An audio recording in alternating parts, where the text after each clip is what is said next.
This is an update on Tropical Storm Nadine, as well as a very, very large and active system here throughout the United States.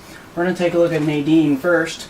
Nadine currently is positioned right in this general area of the Atlantic, it's heading towards the Azores. 70-mile-per-hour winds. Now this system's going to start slowing down. Forward speed is going to start slowing down, so it might not make it to the Azores until this weekend now. 60-mile-per-hour winds it most likely will have, and other than that, it's a fairly large system, so it's going to impact the Azores.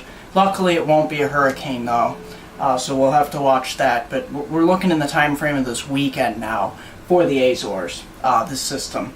Now, we're going to skip the systems in the Eastern Pacific right now because they're not going to have any impact to land. We're going to jump right to the United States national outlook. Now, the national map showing we're pretty much going to ignore the western half of the country here. I hate to do that. I hate to ignore a section of the country. But here's the thing. Here is where all the activity is. Let's take a look at this system right here. This system is combining forces with a northern system and a southern stream branch here. This system is really getting its act together. Look at this on satellite and radar. This thing with the stationary front and the cold front, and as well as the gusty, windy front to the north. These two are going to combine forces, and you can already see there's some wind advisories and high wind warnings now from New York and Pennsylvania for winds up to 60 to as much as 70 miles per hour. Now those won't be thunderstorm winds. Those will be heavier showers that will actually bring the winds down to the surface from up above, about 1 kilometer up. So that's the area that we're going to be watching tomorrow. This cold front is going to approach from the northwest, and we have the southern stream branch. Look at this down in the Gulf Coast states right now. We've got severe thunderstorm warnings lining up. We've got torrential rains, flash flood warnings, and all kinds of other types of weather. We got overrunning precipitation north of this stationary front, isentropic lift going on. Excellent vertical motion. The system has very, very good outflow. Look at the cirrus clouds just north of the system. For a meteorologist, this is something to get very excited about. It's a perfect situation for a storm. And this thing is going to intensify tonight.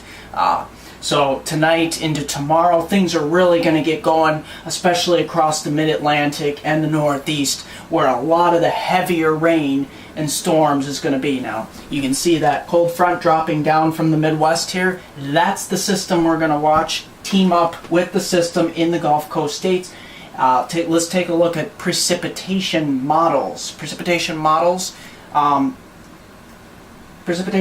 showing heavy precipitation, a good solid 2 to 4 inches from the southern Appalachians of northern Georgia on up into the Carolinas, all the way up the spine of the Appalachians. And there could be some isolated areas in the mid-Atlantic and Northeast, particularly in central Pennsylvania and central New York, that could get upwards of 5 inches. Right now, there's if we go back to the watches and warnings map, there's flash flood watches all the way up into West Virginia. They have not been extended up into Pennsylvania yet, or New York, but they could be.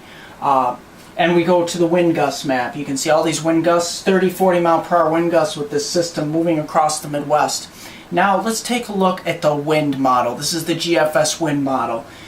All these winds, just watch this in motion here. Anywhere you see a fuchsia color pop up, and this will be around midday to late afternoon particularly across central upstate New York, northeast Pennsylvania, central PA down into southern PA, and then spreading on northeastward towards the New England states here.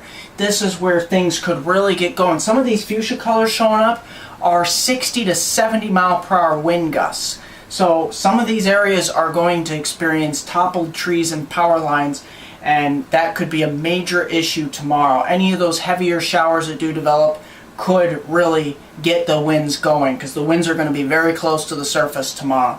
The thing of it is, there's not going to be a lot of lightning. These cloud tops are not going to extend in mega into the atmosphere at all. They're going to remain low level, but since there's a lot of wind in the low levels, it will have a lot of wind to get these things going and push those winds to the surface. I'll have more updates later on and tomorrow as the storm unfolds. I'm meteorologist Mark Molnar for Meteomark.com. Like us to the right on Facebook or subscribe to our YouTube channel above.